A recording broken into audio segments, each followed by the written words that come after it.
Kumusta, mga kaibigan? Ngayon, maglaan tayo ng ilang sandali para pag-isipan ang isang talata mula sa Santiago 1:70. Bawat mabuti at ganap na kaloob ay nagmumula sa itaas, galing sa Ama ng Liwanag na walang pagbabago o anino dahil sa pagbabago. Isipin ninyo ito sandali.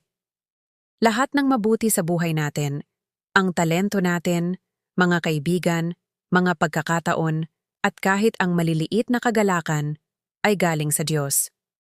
At higit pa riyan, ang mga kaloob niya ay ganap, palagian, at ibinibigay ng may pagmamahal. Kahit na minsan ay tila hindi malinaw ang ating kinabukasan, nananatili ang kabutihan at kabuuan ng Diyos. Sa pamamagitan ni Jesus, nakikita natin ang pinakamahalagang regalo, ang kaligtasan. Lahat ng iba pang biyaya sa buhay natin ay sumasalamin sa kanyang pagmamahal. Kaya ngayong araw, itanong natin sa ating sarili, ano ang regalo mula sa Diyos na tunay kong pinasasalamatan ngayon?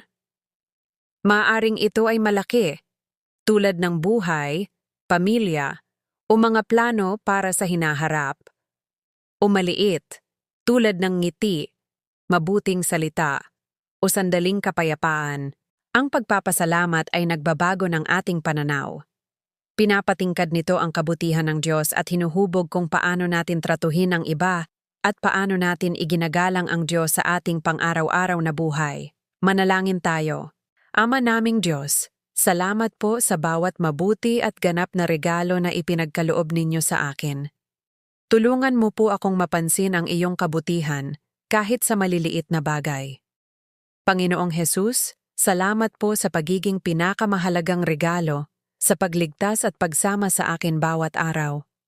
Turuan mo po akong mabuhay na may pusong mapagpasalamat at ipakita ang iyong pag-ibig sa iba. Amen.